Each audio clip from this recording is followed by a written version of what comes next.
It really took a tough conversation and me basically drawing that line saying, I can't do this alone. And guess what? I'm not going to do it alone. You need to help me.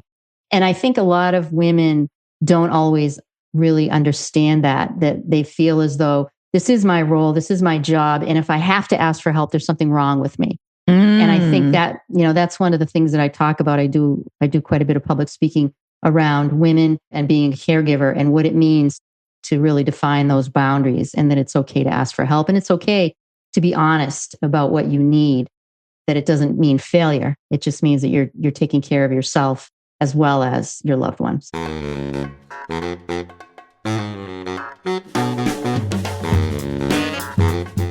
Hey, dear listeners, we need to let you know that Kevin and Stephanie offer investment advice through Private Advisor Group, which is a federally registered investment advisor. The opinions voiced in this podcast are for general information only and are not intended to provide specific advice or recommendations to any individual. To determine which strategies or investments may be suitable for you, consult the appropriate qualified professional prior to making a decision. Now let's get on with the show.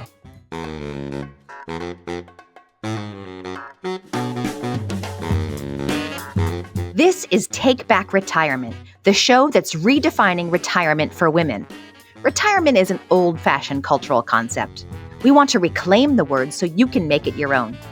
I'm Stephanie McCullough, financial planner and founder of Sophia Financial, where our mission is to reduce women's money stress and empower them to make wise, holistic decisions so they can get back to living their best lives.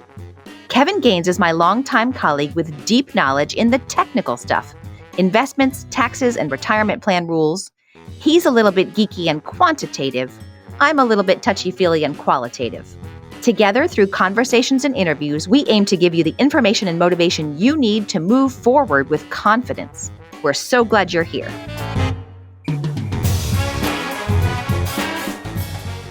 Coming to you semi-live from the beautiful West Lakes Office Park in suburban Philadelphia, this is Stephanie McCullough and Kevin Gaines of Sophia Financial and American Financial Management Group. Say hello, Kevin. Hello, Kevin.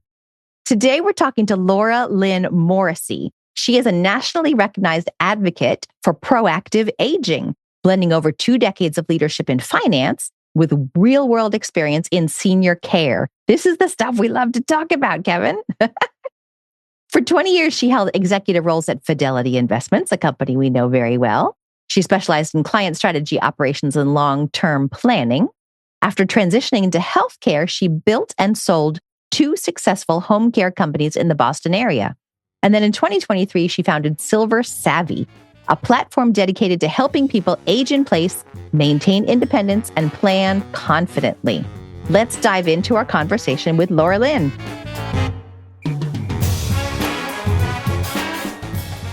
Laura Lynn Morrissey, welcome to Take Back Retirement. Thank you so much. I'm excited to be here. Yeah. So help our listeners understand a little bit about your backstory and how you came to be doing what you do now.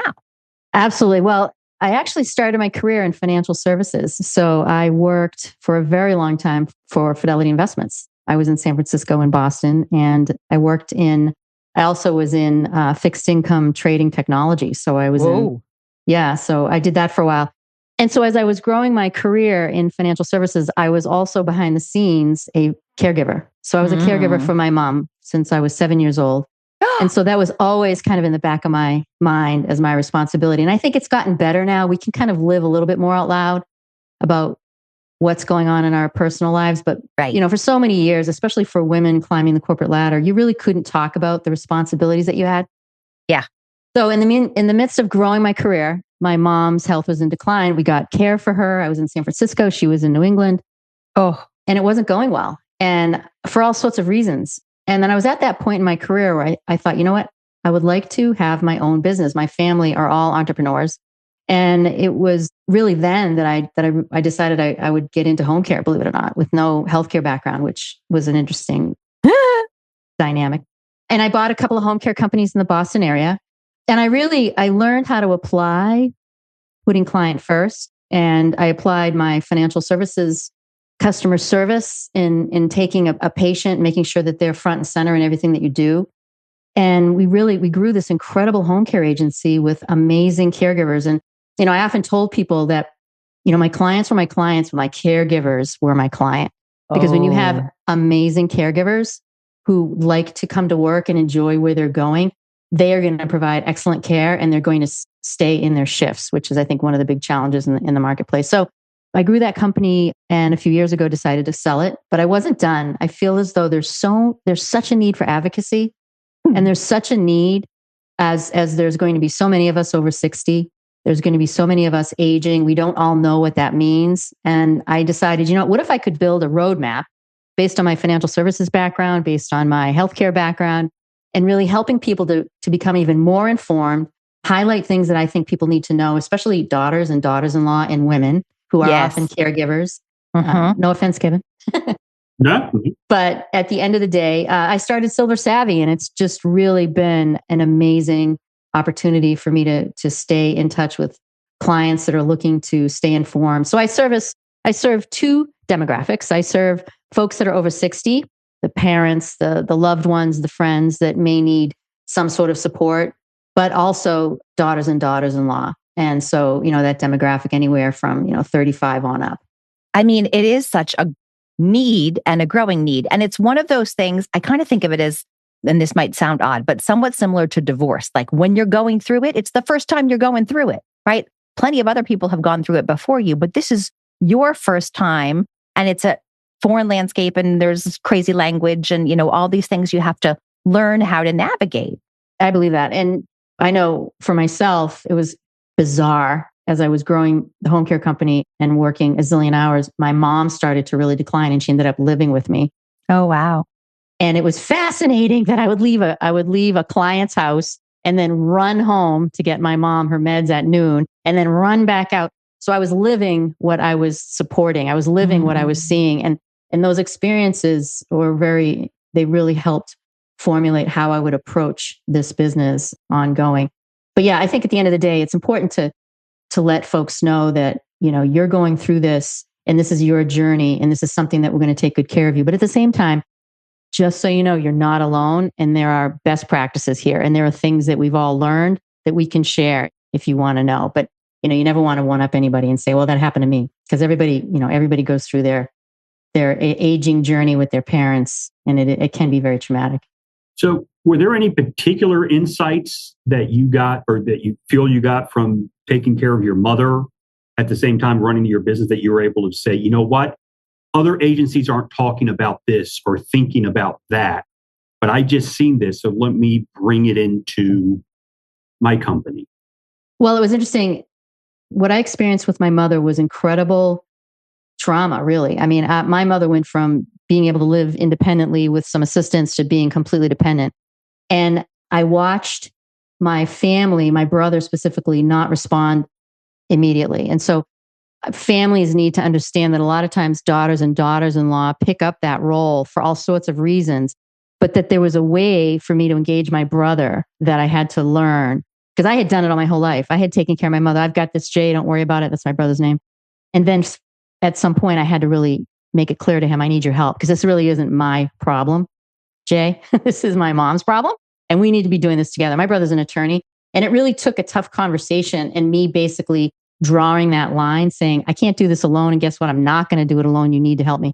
And I think a lot of women don't always really understand that they feel as though this is my role. This is my job. And if I have to ask for help, there's something wrong with me. And I think that, that's one of the things that I talk about. I do quite a bit of public speaking around women and caregiver and being a caregiver and what it means to really define those boundaries and that it's okay to ask for help. And it's okay to be honest about what you need, that it doesn't mean failure. It just means that you're taking care of yourself as well as your loved one. So I think that was my biggest lesson. The second thing was making sure that you listen to that person.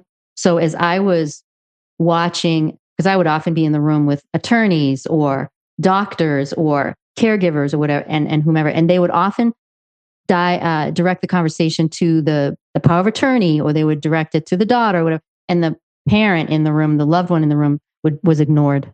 And so I found the person who's actually receiving the care. Yes. Yeah. And I found that to be a secret sauce that I would walk in the room, sit down, and I would immediately engage the person for whom the care was going to be given. And what a difference it meant in terms of me building my business and potentially, winning over some of my competitors because I put that person in the center of the care that I was going to provide. And a lot of times they still had decision-making authority. So it really meant treating them with the same dignity and respect as they are getting older that they were given when they were younger. I like that. And it seems like such a simple and human and, I don't know, respectful thing to do, yet it's often overlooked. Well, it was interesting. My dad, and I didn't experience as much responsibility with my dad. My dad had glioblastoma and he passed away pretty quickly. But I remember going down to Florida. My father was a very tough guy. He was an inner city guy of Boston, and he could make his needs known. He was a pretty tough guy. And I remember when he was sitting in a wheelchair and he was starting to lose his ability to speak, and the way people spoke to him, I was like, this is not who my father is. And I know he would have something to say if he could say it, Yeah. And so I think to myself, what, always treat that person as though they're able-bodied, as though they're of sound mind, and just treat everyone with the dignity that you'd always want to be treated. So I think, Kevin, those are my biggest lessons coming out of home care. And then one of them was long-term care insurance. The majority of our business was long-term care insurance. So we filed the claims, we managed the invoices, we followed up on payment, we reconciled invoices and what have you. So we really became experts in long-term care insurance, which was a real differentiator for us as well. And that's valuable. And we're going to get into that. But before we go there, can you talk to us about this idea of life care planning and what it means? Because I don't think people have zeroed in on this as an important part of planning to get older. I would agree. And I think life care planning came about as I started looking at my own life. I learned so much being in home care. Some of the way that I was living my life coming out of financial services changed. And I would say dramatically, honestly, when I saw how people with a plan experienced better outcomes than people without a plan. And I thought, what if I could put a process in place? And so I basically did things in my own life that were a result of what I saw. And, one of the foundations of Silver Savvy is helping people to age well and to stay informed. So I built this process around life care planning, which treats the aging process just as thoughtfully as you treat planning a wedding, planning your college tuition for your children, planning vacations, buying a house, all of the major events in your life that you need to sit down and put, steps in place. You really, as we are living longer, the average age right now is around 79. Statistically, the last 10 years of your life are typically the ones where you're going to need some level of care. We know the hospital environment has changed significantly where we're all sent home. When I start talking to people, hey, how many of you have had loved ones sent home earlier than you've ever seen? And, everybody's hand goes up. That's by design. So imagine if you had a plan around purposeful living, where if you took an inventory of all the major areas of your life, identified the ones you're doing really well, keep doing it, and identify the areas where you may want to shore up your plan. And then that plan ultimately dovetails into, say, what you do, or say what an estate attorney does, or other areas of a well-planned life. And so what life care planning does is you sit down and you have a conversation around, as of today, you're in your 50s, maybe 60s, or maybe even into your 70s, and you've discovered, I really need to do this. I've been winging it my whole life and I want to really get my act together. So let's sit down and talk about, what are your goals? What are your values? What's most important to you? And then we go through these 7 areas of living well. And there's lots of definitions around that. All sorts of books have been written, but I selected things like purposeful living. So what are your goals as you age? How are you going to maintain lifelong learning? Because we know that helps with staying sharp and feeling engaged and purposeful. How are you going to stay connected with relationships? What does your healthcare plan look like? Do you have all of the necessary experts, the physicians that you need in order to stay healthy? I know even for myself, there were things I was not doing. And I now do them based on, my own life care plan. And so financial confidence. So you don't necessarily need to be wealthy, but you need to understand, how much money do you need to live on? What kind of a budget are you going to have 2 years from now, 5 years from now, 10 years from now? And having that information, do you have a financial advisor that's going to help you to execute that? So once you inventory and decide where you want to focus, and it's all documented. And then we come up with a plan. If you're missing certain support, then I can connect you with folks that will help fill in those gaps, like attorneys or financial advisors and what have you, or even, doctors. If you haven't reached out to a certain doctor, if you like eye doctors, for instance, or hearing audiologists or what have you, then we encourage our clients to put a plan together in order to do that. Once you have that plan, similar to an estate plan, you have a physical document with all of these compartments, with all of this amazing information that's distilled down into your 3 or 4 major priorities for the next 6 to 12 months. And some folks will walk away with the book and they'll take care of it from there. But other folks say, you know what, I really need to check in with you every 6 months because I want to make sure I'm on track here because I know I'll put this thing away and I'll never touch it again. And that's the most fun because it's really great to see how folks progress in their plan. A big one, I'll give you an example. So if someone says, one of my goals is I want to stay in my house. Most people want to age in their homes. Most homes are not built for aging. And they don't really understand that. They're like, well, I'll just put a chairlift in place. I'll just put some grab bars, which are important. That's a good idea. But how about what's your exercise plan look like? Do you exercise at all? Do you do core? Do you do strength training? So I'm a certified fitness trainer and a certified nutritionist for folks over 50. And so I have an idea around how the body ages and how to focus. My husband was trying to get up and down the stairs and fell a couple of times. And why? Why was he fine all these years and now suddenly he's slipping down the stairs? Well, his ankles had lost range of motion. And years and years of playing basketball, he had sprained his ankle several times and it was getting stiff. And that was causing him, he didn't realize that he was losing mobility going down the stairs and he crashed down the stairs a few times. So that's just one way to help somebody understand what is your plan long-term if you want to stay in your home. And it might be these seemingly small things like losing ankle mobility, which can lead to big things, which can lead to big disasters if you're not on top of it. And it only takes one. And some people say, well, I'm just going to sell my house and I'm going to move into a 1-story. And it's like, that may or may not be necessary. And as you may know, housing for older folks is more expensive than ever before. And sometimes just selling your house and buying a smaller house doesn't necessarily mean you get a less expensive house. It just means you get a smaller house. These days, the real estate market's crazy. So I have clients that have been in their house for 50 years and they bought their home far less expensive. And they might have a lot of equity in their home, but it doesn't mean that they can buy the home that they really need. So let's see how long you can stay in your home safely. Right. And around me, there aren't many. Every time I see a ranch, a 1-story home, I note it because there are not that many of them. Where they used to be ranches, they have built 2 and 3 stories on top of it. So that's it. It's harder to find. Whenever I'm talking with real estate agents, like in networking groups or something like that, they're always bringing up ranchers. It's like, I'm looking for ranchers. I have clients that want to buy ranchers. I need ranchers. I can't find ranchers. And even, one of the services that I provide, the big thing now is assisted living. And assisted living has to be considered carefully, not for a couple of reasons. One, it may not provide you with the support that you think. It may provide you with exactly what you need. But it's also, in many areas of the United States, 2 to 3 year wait. Yes. Whereas when I was in home care several years ago, I could get a client into an assisted living or a harbor care unit, a dementia care unit within 30 days, within 45 days. And it was well within their, the family's timeline. Because a lot of times by the time they reached out to me, they were in some level of state of emergency. And now you really have to be thoughtful as part of your life care plan. Do you want to go to assisted living for all sorts of reasons?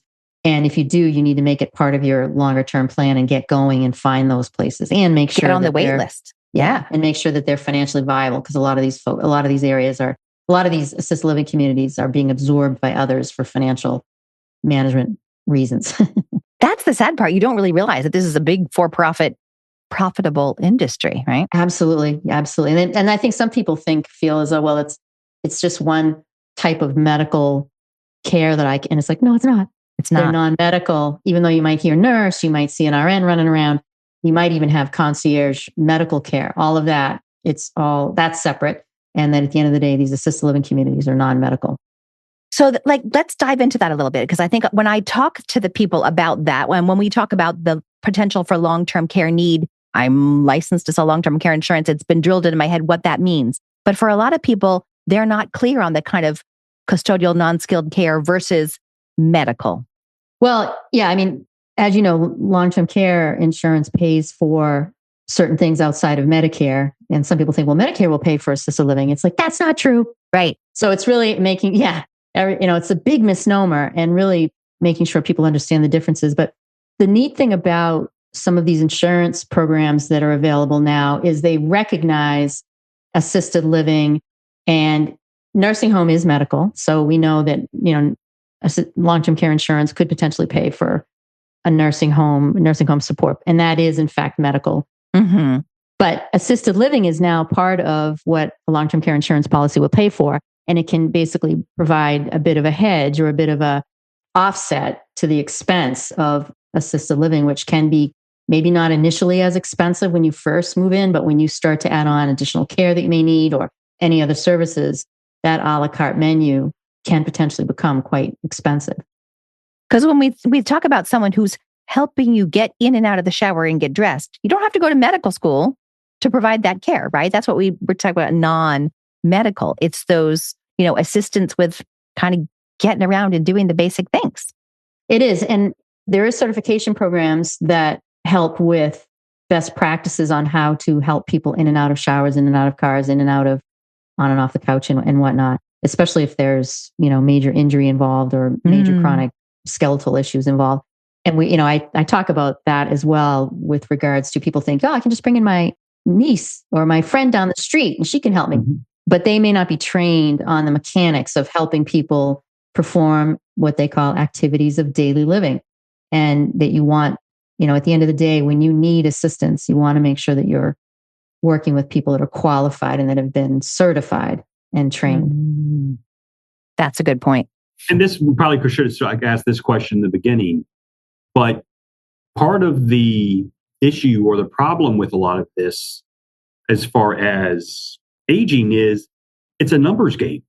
It's baby boomers that are aging, and they're the biggest generation. So there's this increasing demand for these services.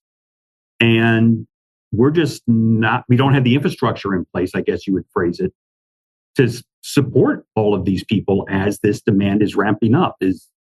Am I oversimplifying this? No, not at all. Absolutely. And, it's funny. I just did a workshop with a large insurance provider and in a state attorney group. And I had to really think about what I wanted to say so I didn't horrify people. Because at the end of the day, to your point, Kevin, we're facing a primary care physician shortage of like 60,000 doctors there's a bunch of reasons why. What I try to talk about is, all right, all of these things, it's good to know that you've got these pressures out there facing you as you age. What can you do to control your own destiny to the best you possibly can? And that is be aware of your health.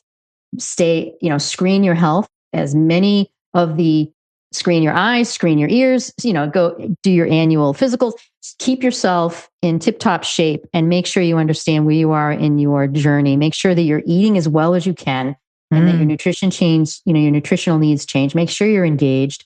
So what are the things that you can do to control your own health journey while all of these pressures are going to continue to come at us, these, call them headwinds or whatever, because they're not going away anytime soon. Now, what about a lot of our listeners are women who are aging on their own? What special considerations would you point out for them? They don't have a spouse, they don't have a default person to come to the doctor with them or to give care in the home.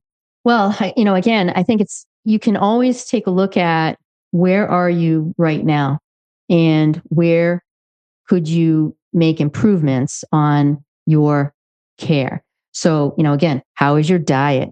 What's your exercise routine look like? Are you using those pink weights or are you looking at lifting weights that are heavier so that you can keep your muscle and your bone mass as strong as possible? So again, that goes back to being screened. So being informed as to where you are in your healthcare journey and where you are in your social life.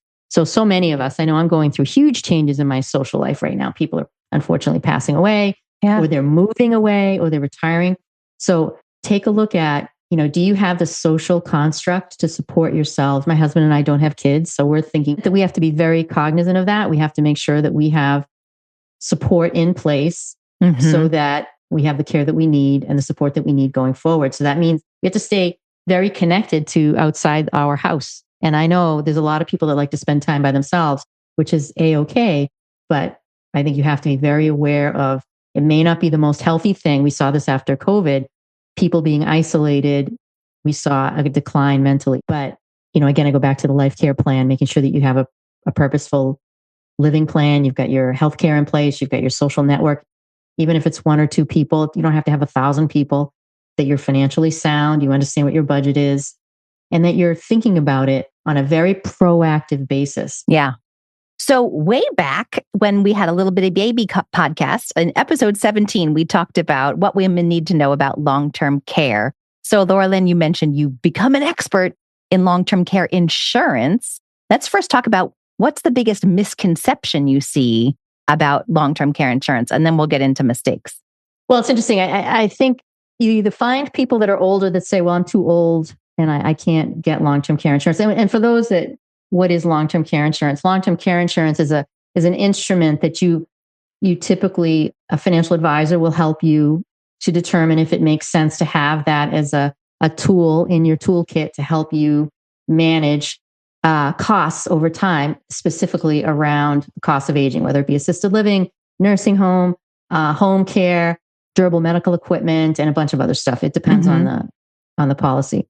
But at the end of the day, I think what people don't understand is that anyone can apply for it if it's something that their financial advisor feels is a good fit. That what I've seen is typically people that are in their 50s, because it is tied to health care, to your health. And so the younger you are, the healthiest that you are, you have a better chance of being approved. And then typically your premiums are a little bit less. Yeah. But I think also people think that once I get my long-term care insurance, I'm just going to pay my premiums. I'm going to buzz along. And then when I need it, I'm just going to file my claim like a Geico car insurance, and I'm going to be approved. And I think that's one of the biggest misnomers, is that it is a very complex process, and that I think insurance companies back in the day when they first invented this amazing instrument, they didn't think all the people were going to maintain their policies. They thought it was going to be like life insurance, where at some point they're just going to kill it. And that didn't happen. People kept their policies and more people needed care, and more people needed care for longer time. Absolutely. So I think, insurance companies have gotten smarter around the process for deciding, how benefits are going to be paid out, and the whole assessment process once you file that claim. So I think those are the 2 biggest misnomers around life care. I don't know if you agree with any of that. Yeah, for sure.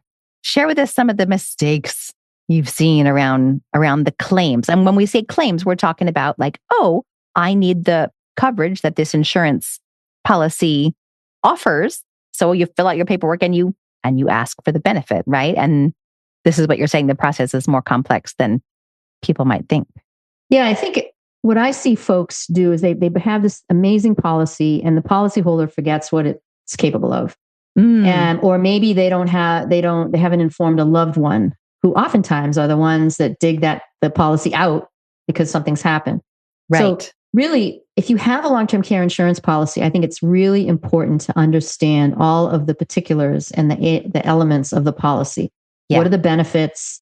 What will this policy pay for? Make sure that that's still in place, because some things change.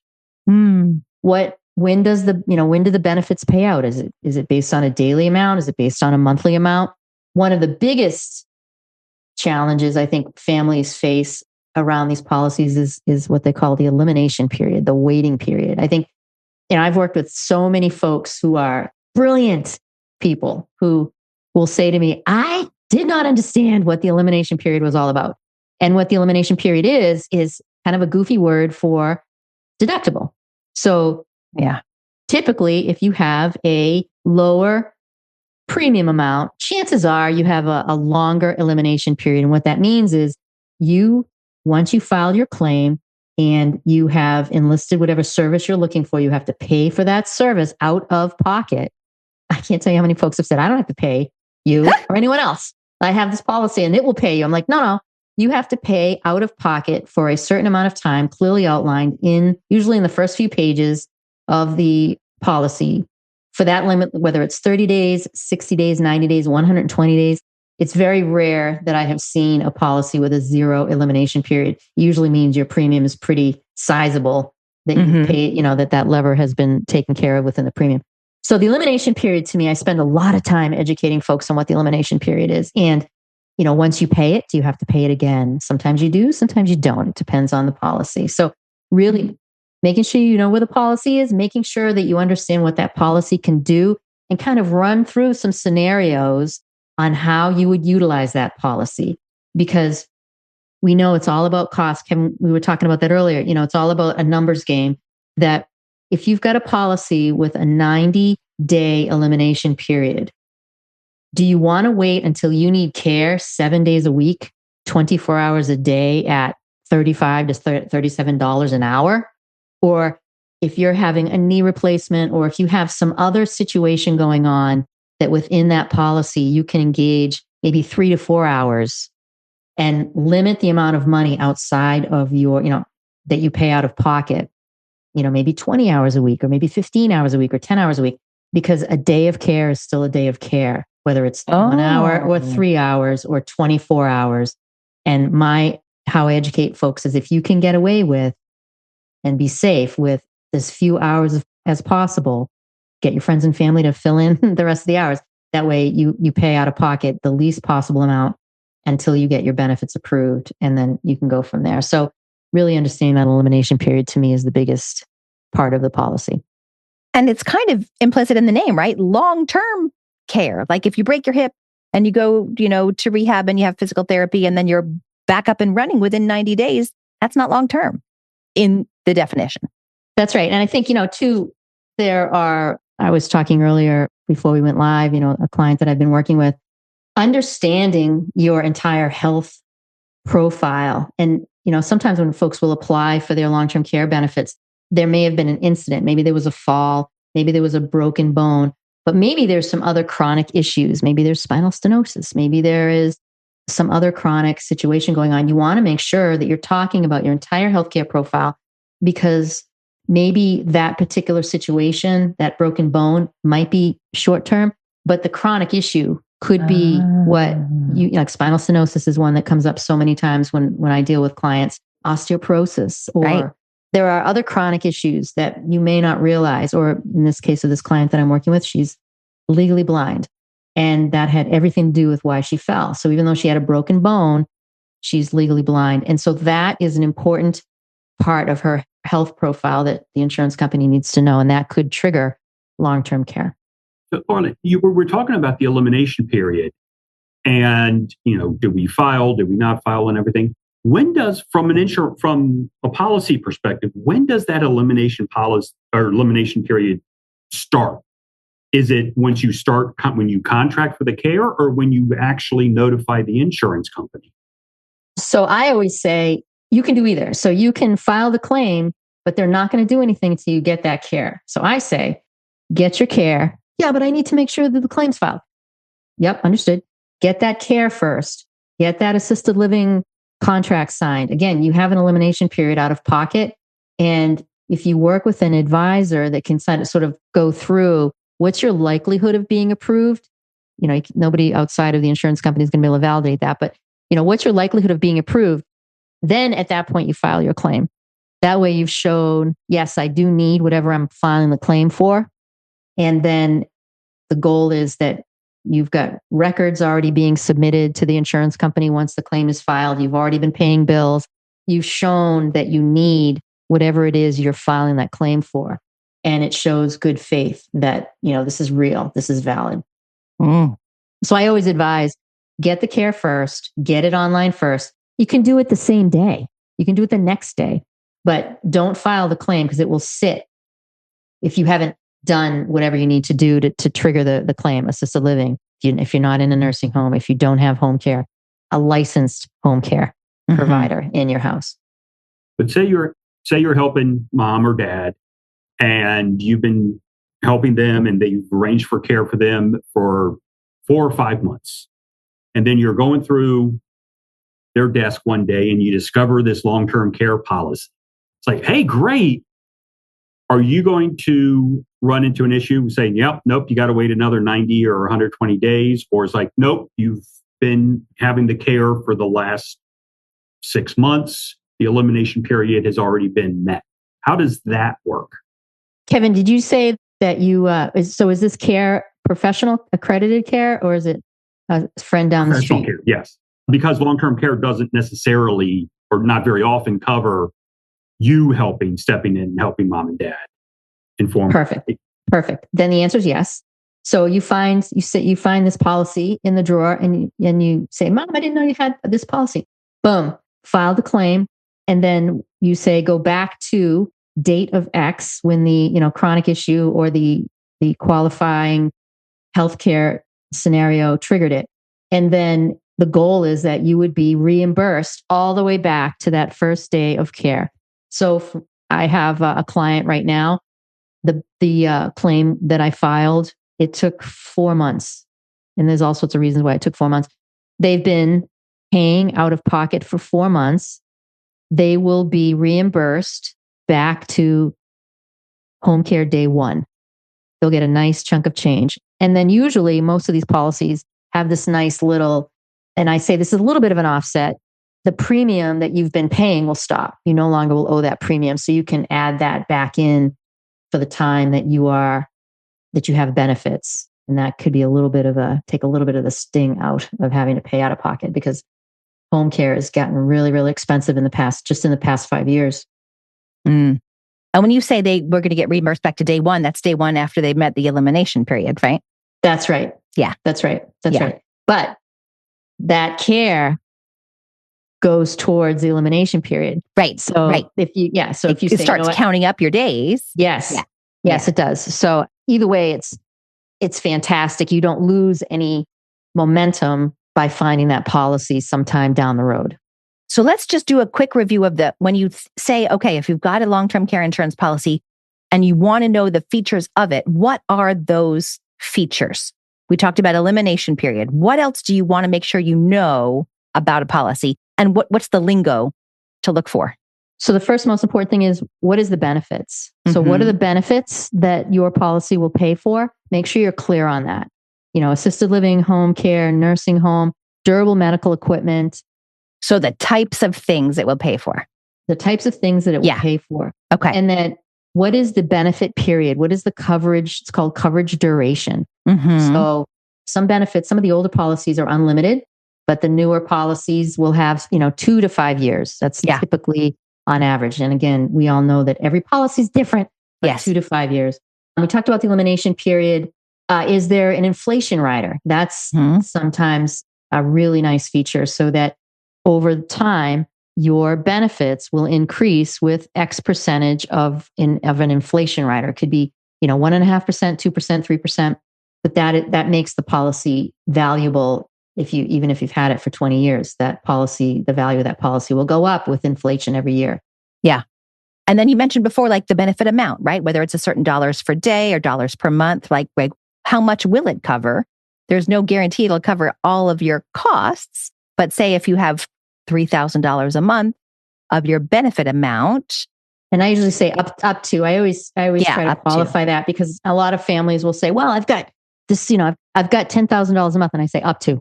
Yeah. Because the insurance company will often give you a range of dollar amount up to the total amount. And I know that's frustrating for some policyholders to see or to hear or to learn, but it is what it is. Mm-hmm. And then what are the benefit triggers? That's the most super duper. Next to the elimination period, I spend the most time on that. What triggers your benefits? And we get into activities of daily living, and it's very, very specific. Mm-hmm. And it is around your physical care. So it's not about cooking. It's not about going to the store. It's not about, whereas families need a lot of support around that. It's about, can you shower safely? Can you go to the bathroom and sit on the toilet and get up and down safely without accidents? Can you get on and off the couch, in and out of the car safely? Can you dress yourself? Mm-hmm. properly and safely? Can you feed yourself? Ambulate? Yeah. And can you feed yourself? And feed yourself means some people say, oh, well, I need someone to cook for me. That's no. What feed yourself means is, can you take that fork and bring it up to your mouth and safely bring it into your mouth again and again and again? I spend a lot of time on that one.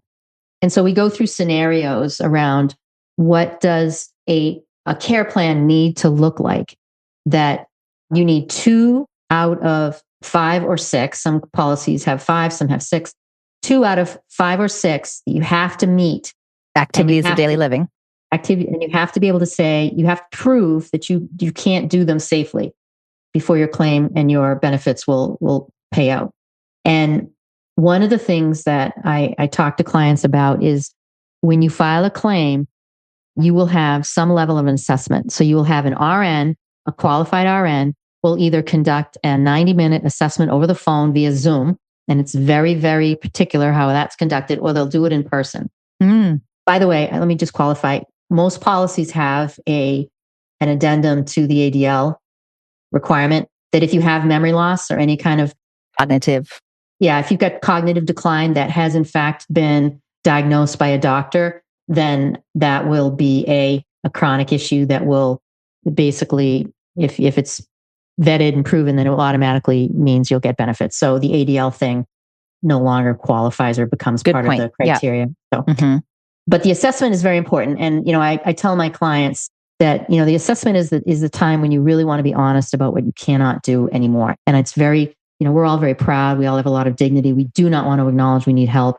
And it's really hard for someone that has been independent and successful and run their lives the way that they've run them. And suddenly you've got to talk about what you can't do in front of someone that you don't even know. Yeah. And I say that it's a test you don't want to pass. It's a test you don't want to pass. And you want to be as honest as you can. If you cannot tie your shoes anymore and you've used slip-ons, or you stopped buttoning those blouses and you use pullovers, you might look fabulous. But the bottom line is, you would not be wearing those pullovers if you could still button your clothes.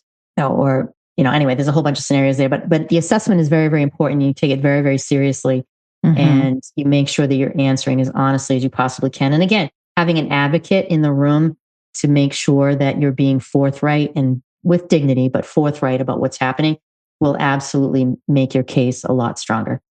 So let's dig into that just for a sec. What does that advocacy service look like? What does an engagement look like? How does someone pay for that service?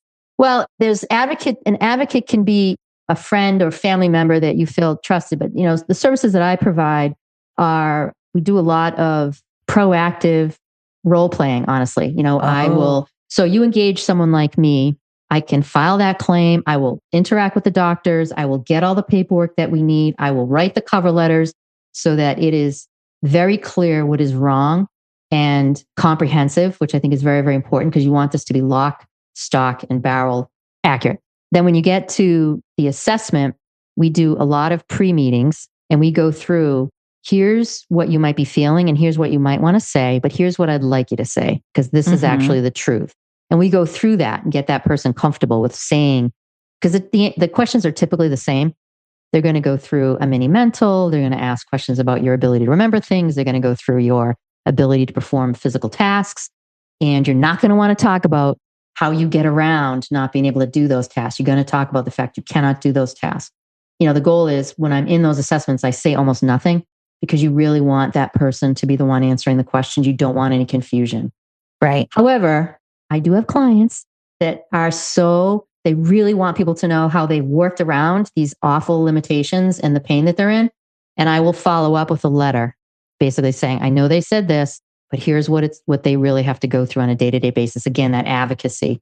And that is a very acceptable way to clarify what that very proud person might say during an assessment. Yeah. I'm actually picturing a scenario where, again, let's go, mom or dad, you're trying to get all of this arranged for them, and they're not ready to admit they need as much help as they really need. And on the assessment, they're there saying, oh, no, I can still do this. And frankly, I can picture me doing this as I get older. I know, me too. No, I can do it. I can do it. I can do it. And, as a caring child, you just sit there, it's like, no, you can't. But they've just blown up the assessment because they're denying there's issues or minimizing them. Though that's a real challenge, and that is real. That scenario is very common. Honestly, some insurance companies are kind of hoping you'll do that. So, because they're like, hey, he said he's fine. And so someone like myself will gently interject and say, actually, I think what we talked about is this is what it looks like on a day-to-day basis for you. You actually have, because of your condition, you are unable to A, B, C, D, E, or because of your condition, you can't step into the bathtub, and you have admitted that you take sponge baths in the bathroom sink on the first floor because you can't get upstairs. The nurses are certainly working for the insurance company, but they understand they need to qualify that. Oh, tell me a little bit about that. Is that true? Well, yeah. Now, if someone continues to be difficult to the extent that they don't understand that this is for them, then sometimes that happens. And I will still write the letter. And honestly, I haven't been denied yet, but I could see that still happening where I could get denied, that the person was just so convincing that but I will tell you, Kevin, they then cross-reference the medical records with whatever the person says. And if someone says, I'm totally fine, but yet they've got, incredible spinal stenosis and there's no way they can bend over and there's no way they can lift their legs, then sometimes between my advocacy letters and the doctor's records, they know that this person probably needs care more than they've even admitted. But it's true. It's a very common issue. We're very proud people as we get older. Yeah, for sure. I mean, there's all these losses of dignity, and I can see, wanting to stand up for yourself a little bit. Absolutely. What recourse do you have if the assessment comes back and go, nope, they're fine? And, you've presented yourself honestly, and it's like, no, you actually can't do this, but they either misread the situation or for whatever reason. Can you appeal the decision, or how soon can you go back for another assessment? Very good. That's a very real scenario. And I have been involved in that, especially with remote assessments. So the remote assessments are particularly, what's happening now is long-term care insurance has outsourced a lot of these assessment processes for cost purposes. So you have nurses who are out of state a lot of times on a Zoom call, asking questions, watching how that person responds. And if they come back and by the way, Kevin, they often don't have access. These nurses purposely don't have the records that the insurance company has regarding the medical diagnosis. So they're asking their 150 questions, 90-minute assessment without knowing much about the background. That whatever they learn is from the questions that they ask the policy holder. So if they come back because the policy holder is just, they're having a really good day and they just aren't exhibiting any issues, especially cognitive issues, that can happen. Yeah. They're having a good day.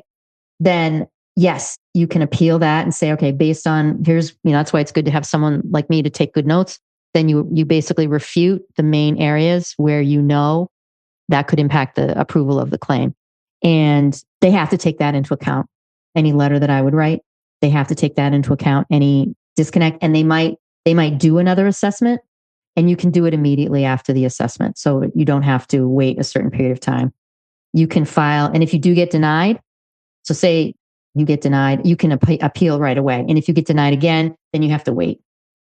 Laura Lynn, you are a wealth of information and knowledge. We so appreciate your sharing with our listeners. Thank you. How can people learn more? How can they follow you? What have you got available to folks out there? I'm on LinkedIn under Laura Lynn Morrissey. Silversavvy.com is my website. It is filled with resources, both informational and educational. And also to reach me directly, my phone number is 617. It's a new number, by the way, 925-9712. And my email is hello@silversavvy.com. Awesome. We will be sure to put all those in the show notes. Awesome. Thank you so much. This has been great. Thanks again. Thank you.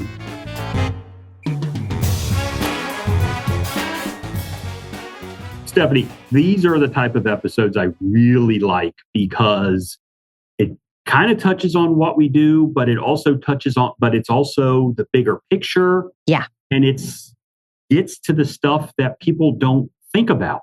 Mm-hmm. You say long-term care policy is like, if I need to start getting home health care, I just call up the insurance company and they start sending the check.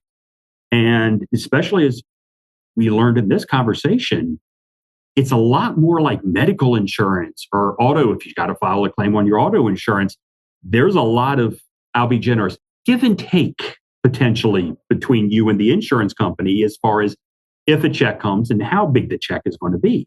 Yeah. And kind of hoops to jump through. And I really take her point about like knowing those key features. And I'm glad she went through each of the key features to know about your policy. Because if you buy it and then 20 years later, you're filing a claim, of course, you're not going to remember how long was my elimination period? Exactly how long is my benefit period? What are these even terms even mean? You just know you did it and you're glad you have it. And now the details come back into place. I appreciate her focus on making a plan before the emergency. So she talked about, planning to age well, but also I think a piece of that is planning before the emergency, right? Like having thoughts in place and talking to your people. Okay, if I do need to get assistance, I really want to be at home. Or I'd like to, start thinking about getting on a waiting list to a continuing care community near me. But it might not be pleasant, and we don't want to think about the time when we might lose our capacities, but doing it ahead of time. Oh, Kevin, how many times have we said this? The planning is a gift. It is. I mean, this is especially this topic. It's not like McDonald's where you can go on the spur of the moment. Oh, I can go get a burger immediately. No. If you need to go to a community, how long is it going to be a wait to get in? Or you go into, the hospital, they patch you up, they slap on a little duct tape or whatever, and they kick, and boom, all of a sudden they Exactly. right back at your house. Mm-hmm. You don't always have time to get all the ducks in a row. Right. So having these conversations, thinking through it, yes, and hopefully having conversations with others. Oh, if I need this to happen, how was all this going to evolve? Right. What are the parts? Who are the people that we need to involve? And I appreciate that she said a lot of her clients are the daughters and the daughters-in-law because we are the ones upon whom these obligations disproportionately fall, right? And she said she had to have some harsh conversation with her brothers. I have clients and friends who have had to have those sibling conversations like, dude, this is not just my obligation here, right? Like we are both children of these parents. But the assumption in the society we live in is that caregiving is a women's thing. And it's also a local thing, meaning whoever is closer it's going to fall on. Usually. My mother is a fairly healthy 80-year-old, but she lives 500 miles away from me. You live 500 miles away from her, to be clear. She moved. I stayed. Just okay. Anyway. But, she lives with my sister. So almost by necessity, it falls on my sister a hell of a lot more than it falls on to me. And in that case, it's the little things. My sister has to take off of work to take my mom to the doctor appointments and things along those lines. I can't do that. I mean, I guess I could, but then I'm taking a week off because I got to travel and everything. So yeah, I mean, and those are those are the things people don't always think of is who can help and how can the other ones help take some of the pressure off. Well, and I like learning about Laura Lynn's role as an advocate, right? She can go to doctor's offices with clients and be that extra set of ears and be the expert who's seen it and been there and knows the key questions to ask. So it's interesting to learn that is a job, that's a profession out there that, it might be smart to know, who are health advocates in my area in case you or someone you know and love needs to call on them. Yeah. I mean, and that's the fate of, that's a trend we're all dealing with. As she said, she doesn't have kids. I don't have kids. Yeah. This is going to be an issue I'm going to need to deal with. Right. And then, of course, we have had other guests who've talked about this too, but the idea of to the best you can controlling your own health journey, meaning being on top of it, the screening, the knowing what the issues are, right? I was diagnosed with osteoporosis, so I'm doing many things I can to try to improve my bone density. But had I not gotten the screening, I might not have known that I had the osteoporosis, even though it runs in the family and everyone has had it. those types of things, what can you do on a proactive basis to try to age healthily? Yeah, absolutely. Anything you can do to slow down some of these issues, it's just going to help you in the long run. For sure. For sure. We all have to invest in our future. Well, dear listeners, we hope you found this episode interesting. We'll talk to you next time. It's goodbye from me. And it's goodbye from her. Be sure to subscribe to the show and please share it with your friends. Show notes and more information available at takebackretirement.com. Huge thanks for the original music by the one and only Raymond Loewy through New Math in New York. See you next time. Investment advice offered through Private Advisor Group, LLC, a registered investment advisor. Private Advisor Group, American Financial Management Group, and Sophia Financial are separate entities. The opinions voiced in this material are for general information only and are not intended to provide specific advice or recommendations for any individual security. To determine which investments may be appropriate for you, consult your financial advisor prior to investing. This information is not intended to be a substitute for individualized tax advice. Please consult your tax advisor regarding your specific situation.